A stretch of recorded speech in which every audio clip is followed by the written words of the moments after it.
राधे कृष्णा दोस्तों। तो चलिए हम आज की कहानी को शुरू करते हैं। हमारी आज की कहानी महाभारत के सबसे चतुर रणनीतिकार कौन थे। जानिए उन शीर्ष चतुर व्यक्तियों के बारे में जिन्होंने अपनी बुद्धि और रणनीतियों से महाभारत को प्रभावित किया।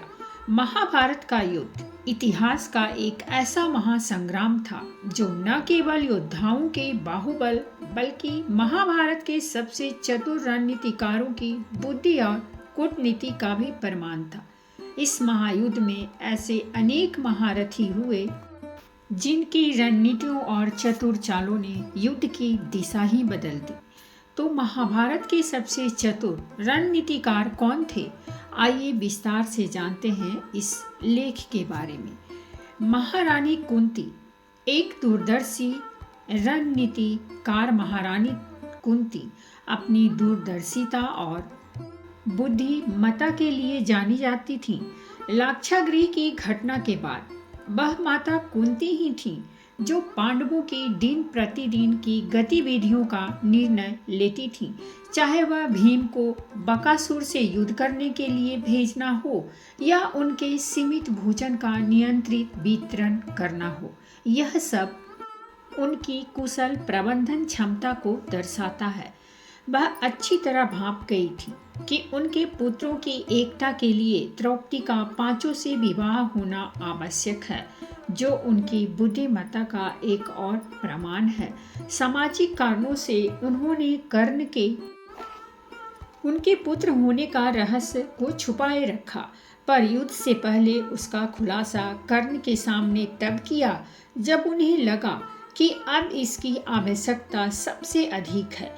कुंती के मांगे बिना ही कर्ण ने अपने 4 भाइयों को न मारने का वचन कुंती को दे दिया, जो उनकी भावनात्मक कूटनीति का उदाहरण है। उनकी रणनीतिक सूझबूझ से पांडवों को कई बार संकट से उबारा गया। महारानी द्रौपदी महाभारत की चतुर रणनीति में भूमिका। द्रौपदी पांडवों की पत्नी होने के साथ साथ अत्यंत बुद्धिमान और चतुर थी। बड़ी से बड़ी विपदा आने पर भी उन्होंने पांडवों की एकता को कभी भंग नहीं होने दिया। वह पांडवों के साम्राज्य की संपूर्ण वित्त संपत्ति का भी बड़ी चतुराई से रखरखाव करती थी, और यह कोई आसान कार्य नहीं था, क्योंकि अर्जुन और अन्य पांडव उस समय लगातार कई राज्यों पर विजय पा रहे थे और उनकी संपत्ति दिन ब दिन बढ़ती ही जा रही थी। द्रौपदी ने यह कार्य बड़े ही सरलता से कर लिया। अपनी चतुरता तथा बुद्धिमत्ता का प्रमाण उन्होंने दूत सभा में भी दिखाया था, जब वहां बैठे वयोवृद्ध कुरुवंशियों की खामोशी पर उन्होंने तीखे प्रश्न उठाए थे। द्रौपदी ने पहले ही इस बात का अंदाजा लगा लिया था कि उन्हें धृतराष्ट्र से कितने वरदान मिलेंगे, और बड़े ही चतुराई से उन वरदानों को भागों में बांट दिया। सर्वप्रथम उन्होंने युधिष्ठिर को मुक्त करवाया, फिर अगले वरदान का उपयोग करते हुए बाकी पांडवों सहित उनके अस्त्र शस्त्रों को भी मुक्त करवा लिया, ताकि समय आने पर वे सब वापस हासिल कर सकें। द्रौपदी की बुद्धिमत्ता और इच्छा शक्ति ने उन्हें विपत्ति और समृद्धि दोनों ही समय दृढ़ रहने में सक्षम बनाया था। वे वास्तव में सत्यवती, हस्तिनापुर की दूरदर्शी रणनीतिकार, सत्यवती, महात्वाकांक्षी होने के साथ साथ अत्यंत बुद्धिमान और दूरदर्शी भी थी। तभी तो उन्हें अपनी शर्तों के अनुसार ही हस्तिनापुर की महारानी बनने का अवसर मिला। उन्होंने राजा शांतनु से यह वचन लिया था कि भीष्म की जगह उनके पुत्र को राज्याभिषेक करेंगे और सत्ता उन्हीं को सौंपेंगे। हालांकि भीष्म इसके हकदार थे, और इसी वजह से ही भीष्म ने भी आजीवन ब्रह्मचर्य का पालन करने की प्रतिज्ञा ले ली थी, जो एक अभूतपूर्व त्याग था। हस्तिनापुर के राजवंश की दिशा तय करने में उनकी भूमिका अद्वितीय थी। उन्होंने अपने पुत्रों चित्रांगद और विचित्रवीर और व्यास के माध्यम से धृतराष्ट्र पांडु के माध्यम से कुरुवंश को आगे बढ़ाया, जो उनकी रणनीतिक सोच का परिणाम था। उनकी दूरदर्शिता और दृढ़ता ने हस्तिनापुर के भविष्य को आकार दिया। गुरु द्रोणाचार्य युद्ध कला के माहिर रणनीतिकार गुरु द्रोणाचार्य कौरवों और पांडवों के गुरु होने के साथ साथ युद्ध कला के माहिर रणनीतिकार भी थे। वे अपने जीवन में मिले हर अवसर को अपनी चतुराई से अपने लाभ में बदल लेते थे। अर्जुन पुत्र अभिमन्यु का वध करने के लिए चक्रव्यूह की रचना की। एकलव्य से उसका अंगूठा मांगना भी उनकी दूरदर्शिता को दर्शाता है। उन्होंने अपनी बुद्धि के बल पर ही परशुराम जी को अपने अस्त्र शस्त्र और उन्हें चलाने का समस्त ज्ञान देने पर विवश कर दिया था। गुरु द्रोण की प्रतिज्ञा का प्रमाण तब भी मिलता है जब भगवान विष्णु ने उन्हें अपना नारायण अस्त्र देने के योग माना और उन्होंने अपनी बुद्धिमत्ता के बल पर ही भगवान शिव से आशीर्वाद स्वरूप अश्वत्थामा को पुत्र रूप में प्राप्त किया। वे निसंदेह महाभारत के सबसे चतुर रणनीतिकारों में से एक थे। शकुनी कूटनीति का सबसे चतुर खिलाड़ी गांधार नरेश शकुनी एक महान रणनीतिकार थे, लेकिन उनकी रणनीति छल और कपट पर आधारित थी। दुर्योधन द्वारा पांडवों के विरुद्ध रचे गए हर षड्यंत्र के लिए मुख्यतः वही जिम्मेदार थे। उन्हीं की कूटनीति के कारण ही अन्य राज्यों के साथ दुर्योधन के अच्छे संबंध बने थे और उन्होंने विशाल सेना एकत्रित करने में दुर्योधन की मदद की थी। लगभग अक्षौहिणी सेना का कौरव पक्ष के साथ आना शकुनी के चतुर दिमाग का ही नतीजा था।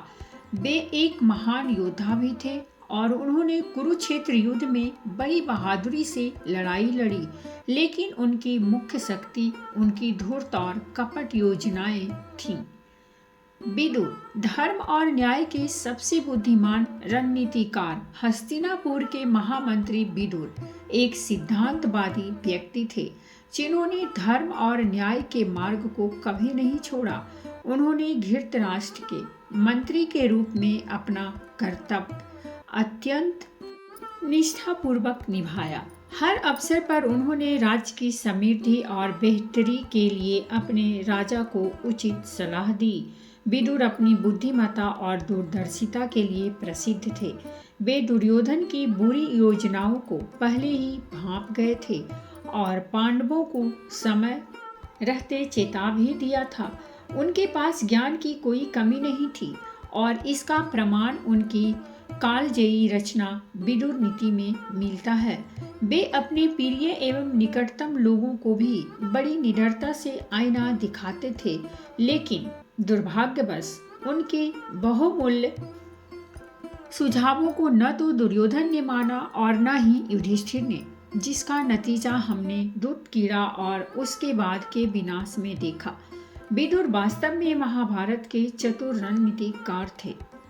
भीष्म पितामह अनुभवी युद्ध रणनीतिकार गंगापुत्र भीष्म ने संपूर्ण वेदों का ज्ञान महर्षि वशिष्ठ से अर्जित किया था। बृहस्पति जी ने उन्हें रणनीति की शिक्षा दी थी और परशुराम जी ने उन्हें युद्ध कला में निपुण बनाया था।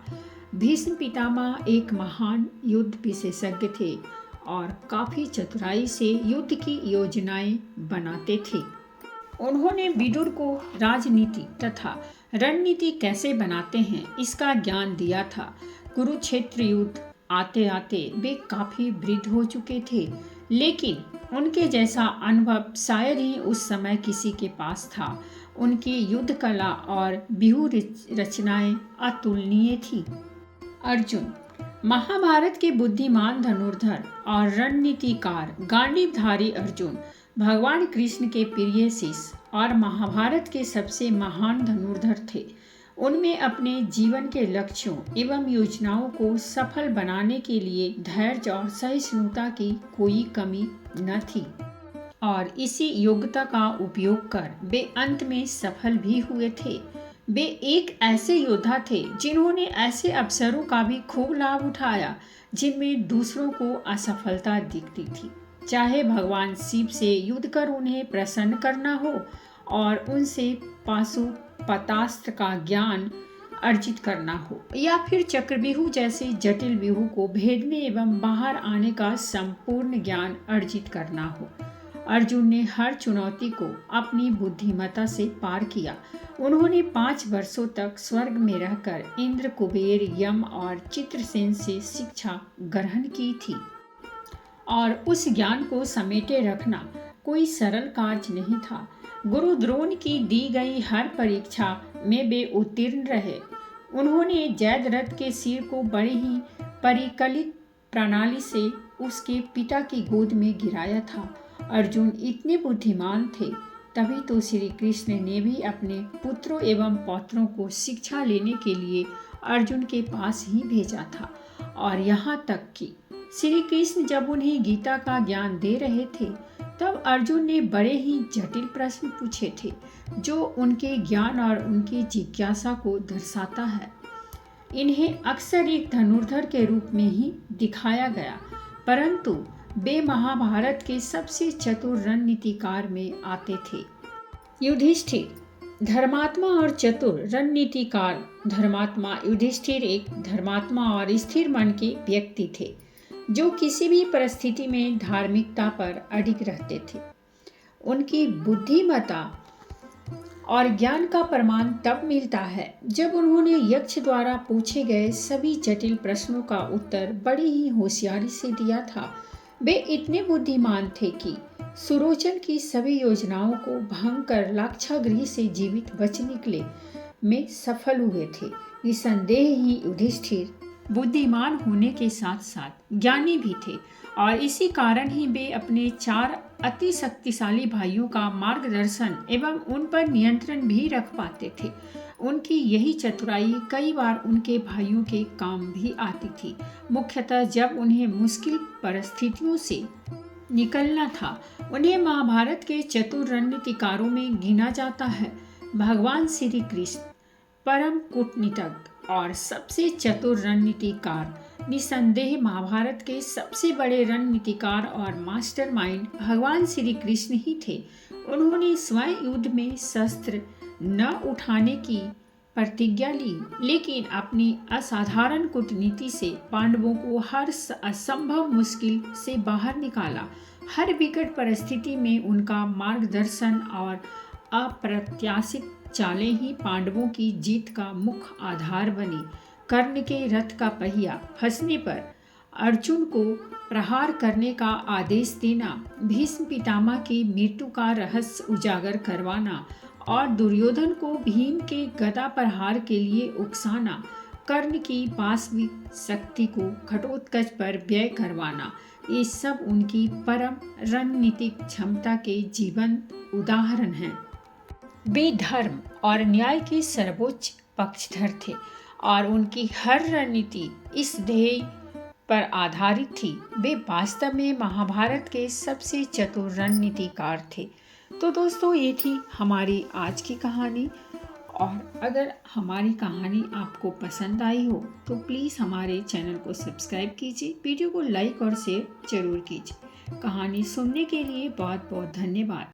मिलते हैं हम एक नई कहानी के साथ, और हाँ, कमेंट्स में ज़रूर बताइएगा कि आज की हमारी ये कहानी आपको कैसी लगी, क्योंकि आपके कमेंट्स पढ़ना हमें बहुत पसंद है।